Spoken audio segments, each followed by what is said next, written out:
Welcome to the Workology Podcast, a podcast for the disruptive workplace leader. Join host Jessica Miller-Merrell, founder of Workology.com, as she sits down and gets to the bottom of trends, tools, and case studies for the business leader, HR, and recruiting professional who is tired of the status quo. Now here's Jessica with this episode of Workology.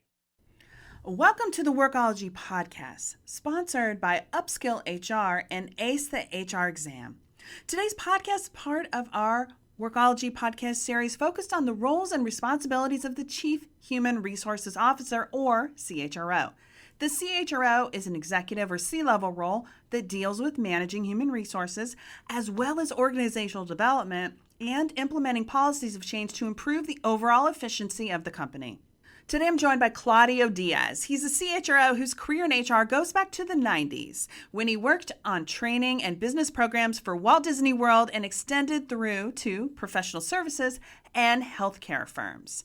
Claudio was recently named as a top 10 human resource professional by OnCon for 2021. The Global OnCon Icon Awards recognizes the top HR professionals and HR vendors in the entire world. Claudio, welcome to the Workology Podcast, and congratulations on making the 2021 OnCon Top 10 HR Professionals list. Yeah, it was a very humbling experience, let me tell you. When I first got it, I thought to myself, surely somebody slipped 100 under the table or something. Yeah, for sure, man. I don't know. I think this is great. Well deserved. And it's a mouthful to say 2021 OnCon Top 10 HR Professionals list as I'm saying it, and it's a lot. But good. Yes, it is. Yeah, it was a lot to take in, and I'm very honored to have received the award. So amazing. Well, let's talk a little bit more about your background. You've been in HR for more than 20 years. How did your experience and job titles evolve over time into a Chief People Officer or CHRO role? Yeah. Well, I tell everybody that I really began on the ground floor at Disney in housekeeping. And I mean literally cleaning toilets on graveyard shifts. I went to school during the day to get my accounting degree and started in finance as an operational accounting clerk. And accounting and finance really came easy for me, Jessica. So I was designated as a trainer for 5 departments in finance at Disney to kind of share the details of the job. And eventually I became an assistant supervisor with finance. And that's where I was chosen to work on a business process reengineering task force. I don't know if you have any Michael Hammer fans in your listening audience, but BPR was really big in that day. And we created Disney World's first engagement survey. And then someone from that task force told me, hey, you should look at working at Disney University. And I became an orientation consultant there, training mostly salaried cast members and then managing up to 30 orientation facilitators. These would be people that would greet you on your first and second day at Disney. And all of the internal cast members went through what's known as Disney tradition. So I helped that program and help improve it. And then I heard about an opening for a business programs consultant at Disney Institute. And that's where business guests come to learn how to run their businesses the Disney way. So I very much appreciated that. It was almost like getting a virtual MBA, because even though I was teaching them about Disney, guess what? I had an iPad, or not an iPad. At that time, it was just a steno pad, but I was jotting down all of the key points. It was great to get so much information from these, sometimes 7- and 8-figure executives. So I quickly became the subject matter expert for healthcare, and a healthcare system knocked on my door. They heard about me. I very kindly said, no, I'm very happy where I am, but they really enticed me to come and help them really create organizational development there at the health system. And so I was a corporate senior consultant of OD. I literally worked myself out of a job in 4 years by putting directors of OD out in the hospitals. They had a dotted line to me, and then obviously a hard line to their COOs. And so after that role, I became the director of leadership and organizational development for the largest privately held cheese company in the world. And it's out of Green Bay, Wisconsin. No surprise that cheese would be there. But it was a great opportunity to learn. And then the past, I'd say 16 years, I've been in professional services as either a CHRO or a chief people officer. So that kind of gives you the rundown of the experiences that I've had and how they evolved. Well, it's really impressive, your organizational development experience. It's extensive.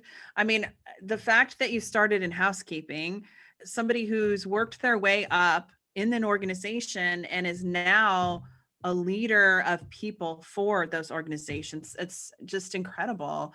Tell me a little bit more about your work in the organizational development space. I want to know more, because I think that if we think back to the 90s and the 2000s, like, organizational development was still really early. So talk about that.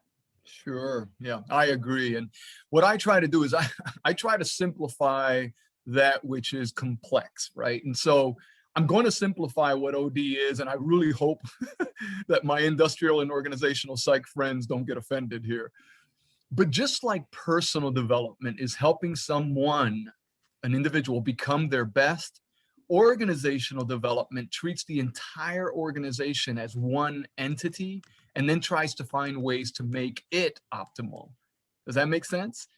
Yes. And obviously, you know, if we want to develop that entity, we need to then get to know the operation so well that we can consult each group on what, and I'm using air quotes here, but performance enhancement might look like in their division.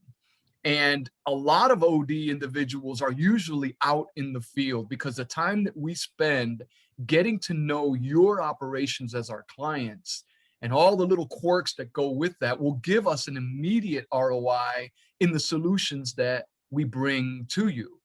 You know, there could be a poor product line, for instance, somewhere in your manufacturing environment, or the way that the team is engaged and working together. So we put together an engagement survey or do a workflow analysis or cultural analysis to see what's going on. And so there was a gentleman back then, when you were alluding to 20 years ago, named Bruce Tuckman, who really put it into a model, a very simple model that kind of rhymes. It's the evolution of forming, storming, norming, performing, and then some have added adjourning. And it's really, OD is really taking someone through that phase. And if you think about new teams, when they first form, everybody's woohoo, but then we go through our storming phases, but then we get back to normal, and now we all of a sudden start performing. And so that evolution could take time, or it could be done quickly, depending on how you use an OD professional to guide you through that journey. So as much as I'm trying to simplify it, it obviously has lots of different tenets and, you know, 8 arms like an octopus, but there are some simple concepts that are pretty critical to making an OD consultant pretty successful.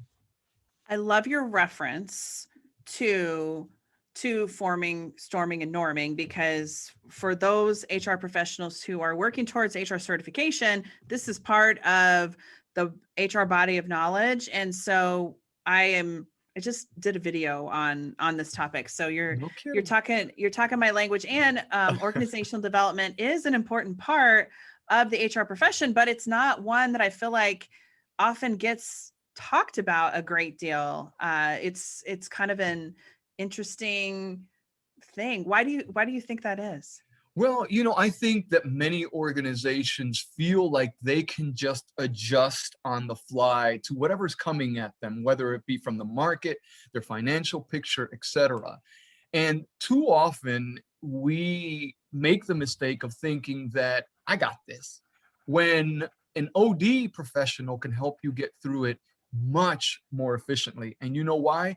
Because really good OD professionals do root cause analysis. Now, that's also an answer to your question.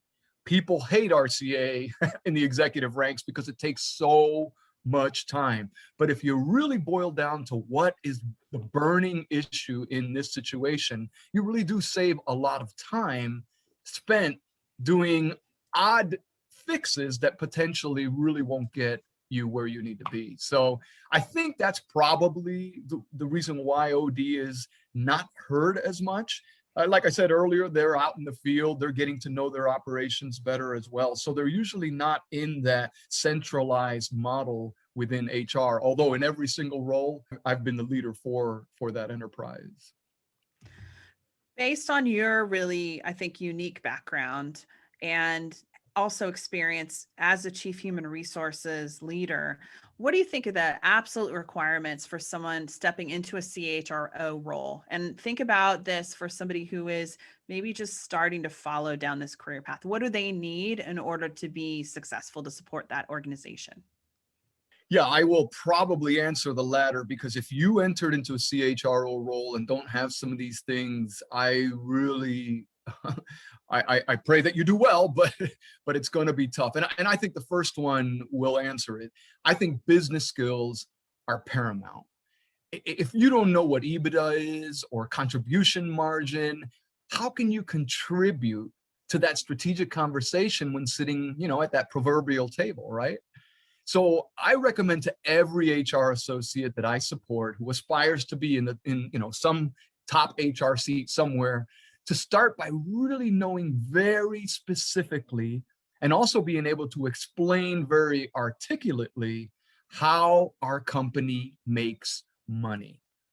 And then from there, what are the metrics that prove we're making money, and how can you impact those as an HR professional at that proverbial table?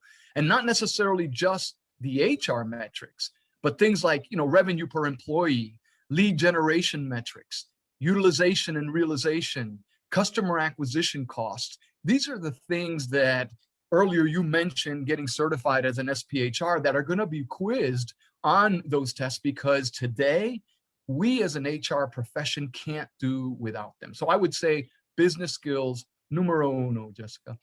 A second one is, and this is overly simple, but let me explain it, proactivity. And I really think proactivity, I liken it to preparing for the unknown. And that's what separates the strategic leaders from tactical leaders. And we need both. So I am not downplaying any one or the other. In the last example, for instance, I gave about metrics, we need to make sure that we're using leading measures, not lagging measures, and be armed with that data that kind of alert us that something's not working well. So if we start to see a slight uptick in absenteeism or turnover, or there's reduced registration for training events, or if you do monthly pulse surveys at your organization on associate engagement, what are the key areas that are improving or decreasing? By bringing those leading measures, you're going to be proactive in letting a COO, for instance, know, hey, your operation is falling apart here in this nation or this country. We need to really get it back up on speed. So it's that proactivity that makes you really strategic at the table.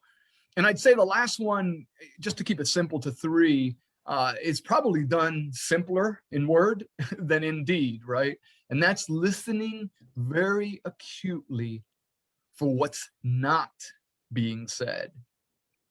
For instance, if an executive comes to me asking me to fix her people who are consistently fighting, right? And I get that all the time.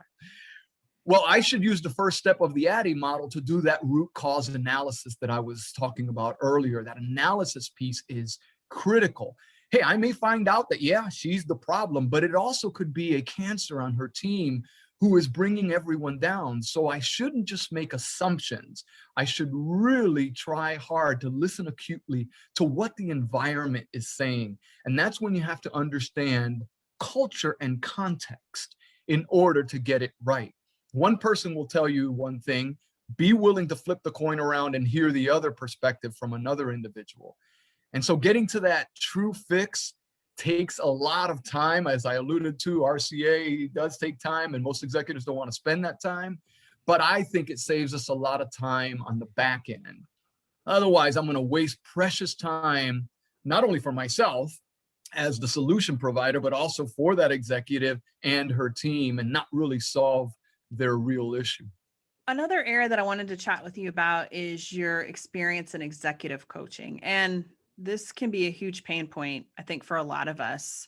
What is your approach to working with leadership to improve culture, communication, and those executive skills?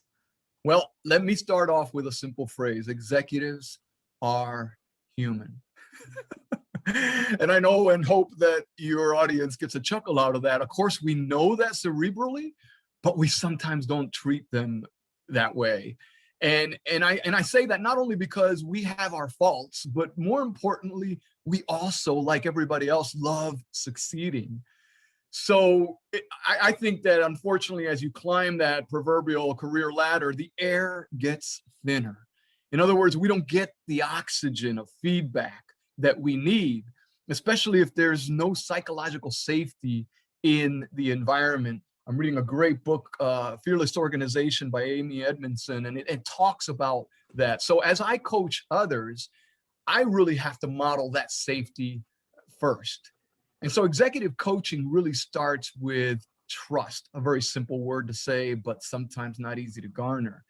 And if anyone in your audience has what I will call loose lips and can't keep things confidential, even from their own significant other at home, forget executive coaching. It's not really going to work. And in fact, most coaches really start by trying to uncover the derailers that the executive has instead of the differentiators. That's where I like to start. For example, Jessica, if an executive is great on communication skills, why wouldn't I want to leverage that to help others be better communicators under her leadership, right? And do it more often. And so that comes from a model that I use called the coactive coaching model. It really has 5 tenets, almost like a star. And it starts and ends with curiosity and listening. And then I use my intuition to help them discover their intuition about what's good and what could be better. And that's the word coactive. We're doing this together. And from there, I help them form action plans to get that forward momentum and improvement, and then teach them, unfortunately, the hardest thing, holding themselves accountable to executing those action plans. And especially if those habits are very embedded or ingrained in their life, i.e. if they have more gray, it's going to be a little harder than an executive who might be a great 40 under 40, right? Anyway, as they go through those phases, I want them to then start being curious and listen for what feedback the environment is giving them, so that they can, again, use their intuition to adjust the action plans and continue that cycle. And so it's an ever evolving cycle. And what I do really after the first and second round is I'm just there as a guide on the side. And hopefully I will work myself out of a job in executive coaching if I'm doing my job well with them. That's not to say that I don't want to continue to do it. I have someone named John, and I'll leave it at that, who worked in an organization that I was with. And we've known each other for 16 years, and he still reaches out to me. So those are things that I take great pride in. But if I can help you learn the model and be an intuitive listener that creates solid action plans that move you forward, and you're constantly reading the field to see if it's working, you're on your own at that point.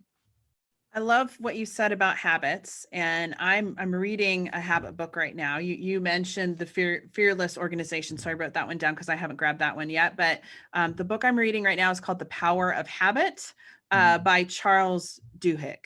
Mm-hmm. And it's more about not habits for executives, but habits, how to create new habits and basically retrain your brain.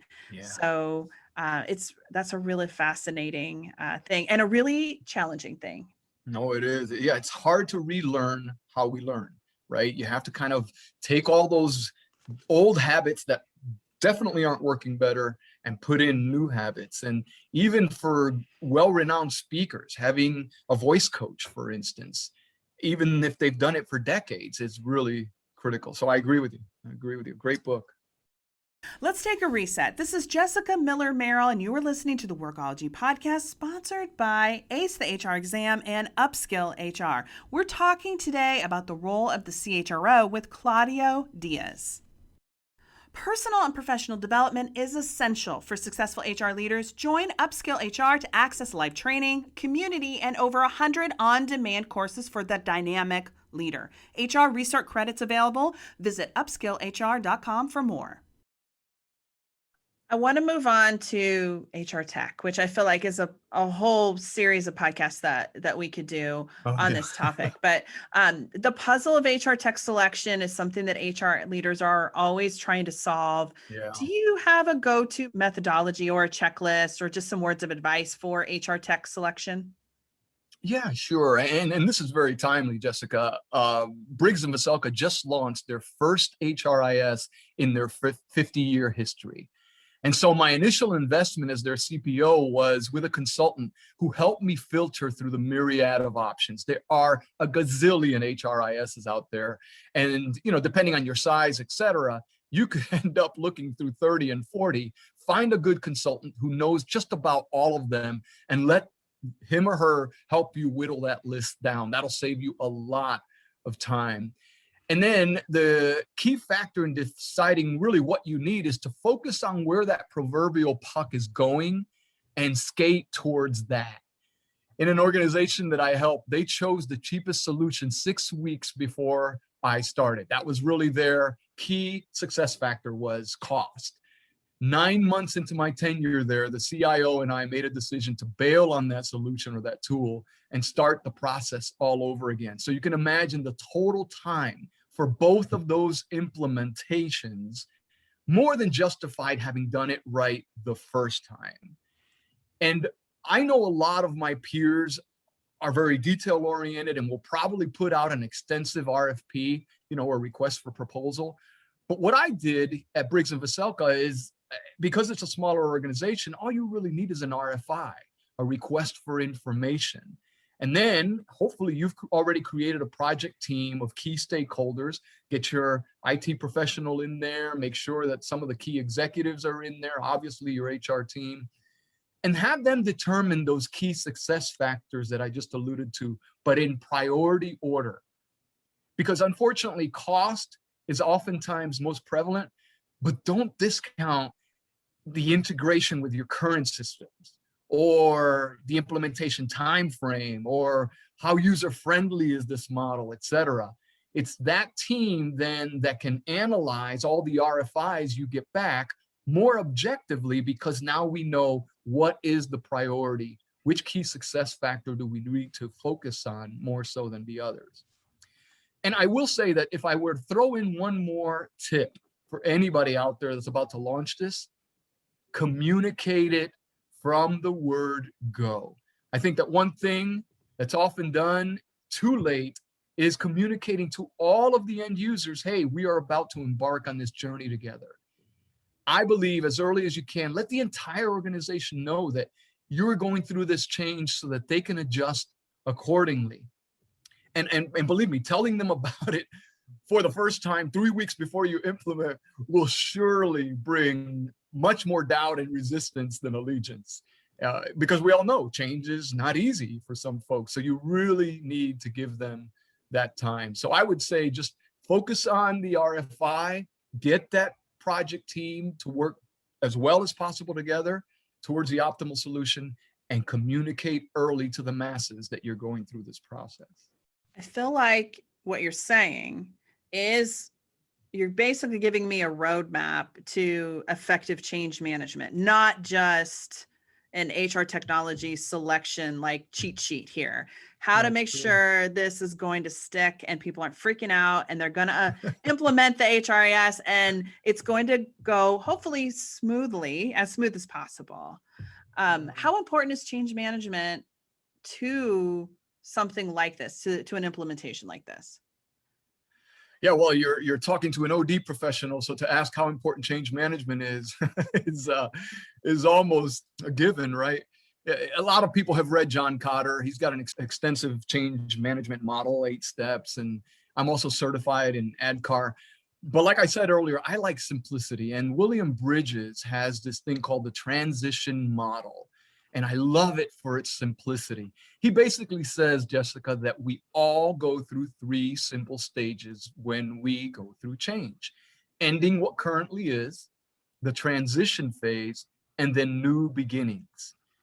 And so communicating to those 3 phases at the right time will help everybody evolve to the next phase. For instance, in endings, there's a lot of uncertainty and confusion, dare I say, emotion as to why we need to change, right?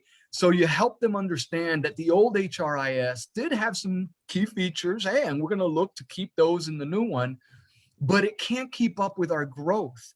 And in fact, it's not only costing us time, it's costing us money and making all of you less productive. So see, that's a key communication during the ending phase.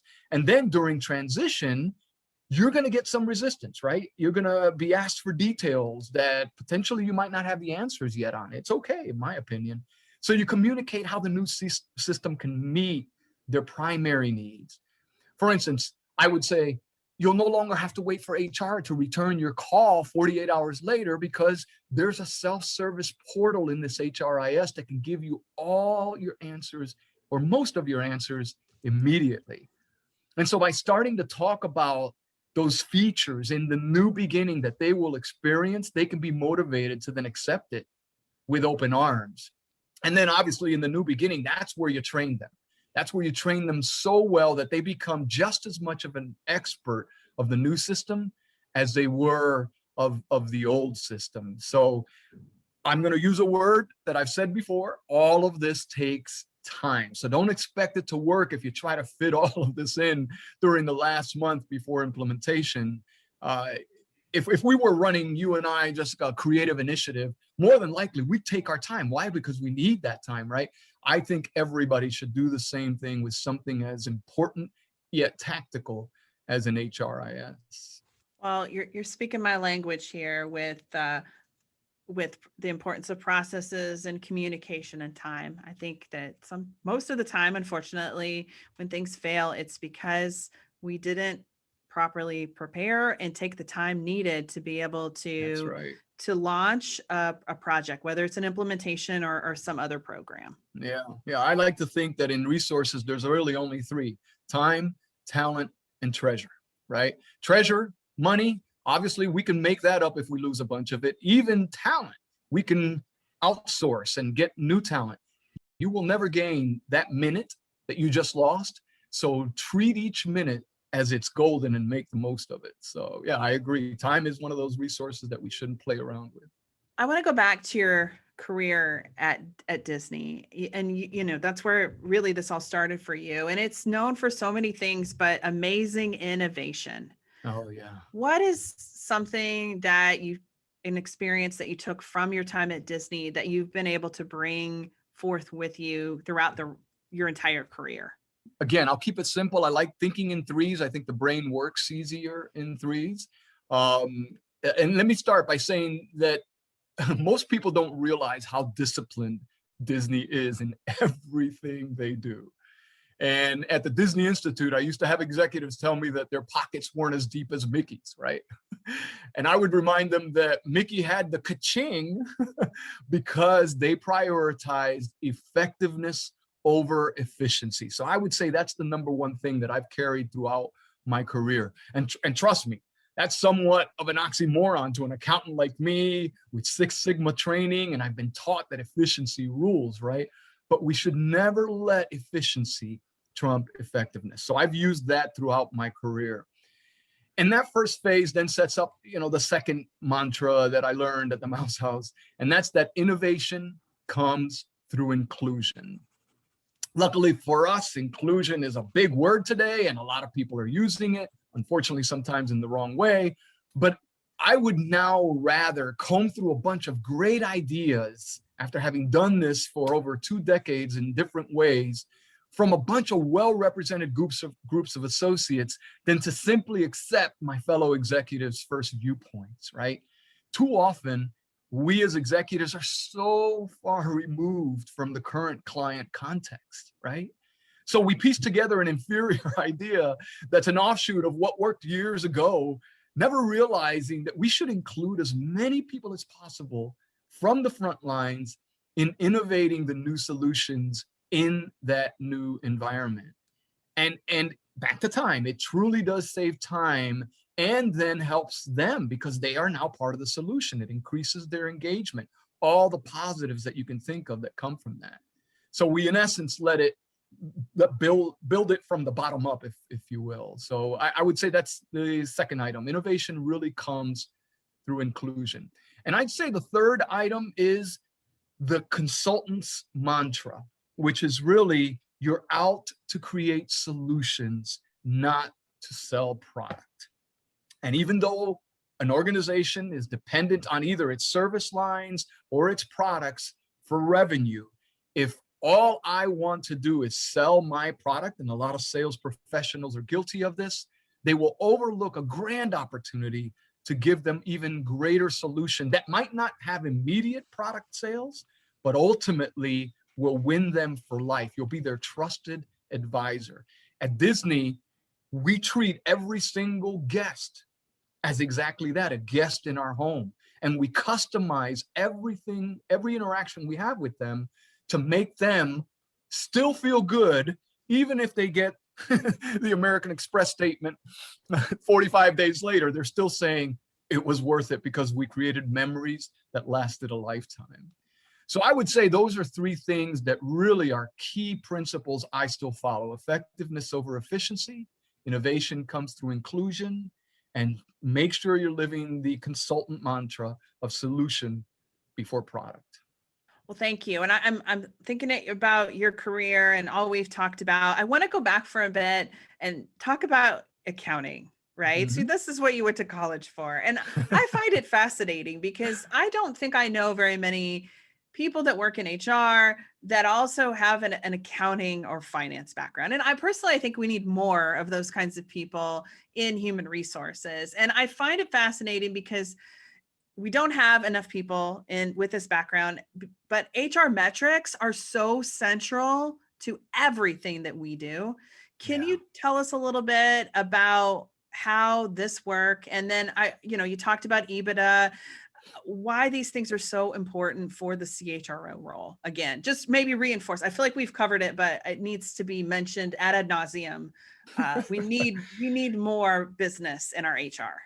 I commend you, Jessica. Yeah, even though I think we covered it, you're right. I do agree with you that we need to restate that if your listening audience hasn't heard it well enough. Yeah, the accounting degree basically gave me a different vantage point than most of my peers have. I learned how to do HR through the lens of business. And I really believe that helped me be able to justify the growth I had in my teams. In one organization, I started with 4, and before I left, it was over 30. And I believe that's because the accountants, like lawyers, like engineers, are very skeptical, right? And they want you to prove that your idea has merit or sustainability even. And so for the past 16 years, I've been in the accounting industry, having to force my proposals through the ringer before I present it to them of, is this justified from a business perspective? And having the anchors of business knowledge, I was able to then convert the soft side of HR to hard realities of business for them. In other words, they started realizing that things like treating people poorly cost real money when your A player left to go to your competitor because they hated the supervisor and the way the supervisor treated them. And all of a sudden now we are in the lurks, right? We don't have anybody to attend to our probably highest client, and we need to get someone up to speed real quickly, etc. Real money is then spent, real labor dollars and real training dollars are then spent. You could have avoided that by simply teaching your leaders to create a culture that thrives and is very much a belonging spirit, the higher level of inclusion. I like to always say that beyond inclusion is the sense of belonging. So anyway, back to your question, I really do believe that my education, luckily for me, the education at a college helped me, but most of my education has really come from my experience in working with accountants who forced me to listen to them and translate what I'm proposing in their language. Just critical, really critical. Thank you so much for taking the time to chat with us today. I can hear like the passion in your voice, the love of what you do, the enthusiasm. It is definitely contagious. I know that people that are listening, they've learned from what you have shared today. So thank you so much, Claudio, for chatting with us today. Well, Jessica, I want to say right back at you, you are doing so much for knowledge management, not only in the HR space, but the workology space, right? And everything you're doing through these podcasts is really not only helping individuals, but I hope helping organizations. It was a pleasure to be part of this today. Thank you for the opportunity. So where can people go to connect with you and learn more about the work that you're doing? LinkedIn is probably I'm in LinkedIn every single day. So I would say it's probably the one area that if you write me, I can probably get back to you in 24 to 48, depending on what I'm doing or if I'm traveling. But I'd say LinkedIn. They can reach out to me using LinkedIn. Awesome. Well, we'll connect you to Claudio's LinkedIn on the show notes, so you'll be able to access that there. Thank you again for taking the time to chat with us. It's been really awesome. Well, it's a pleasure, Jessica. Have a wonderful rest of your day. Are you loving the Workology podcast? Our Workology community reaches over 600,000 HR leaders every single month. Want to be a sponsor?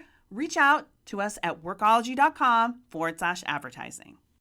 There have been so many changes in HR in the past decade, but we've never lost our focus on the people.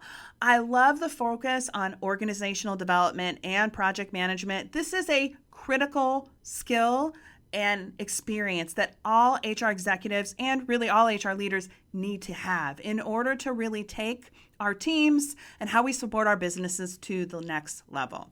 HR teams are now being formed around an HR executive level role like the CHRO or Chief People Officer, who are more connected to the strategy and operations of the overall business. You heard that from Claudio. He talked about understanding things like EBITDA, the business, the revenue, what are sales drivers. These are critical to the success of the organization as well as the CHRO.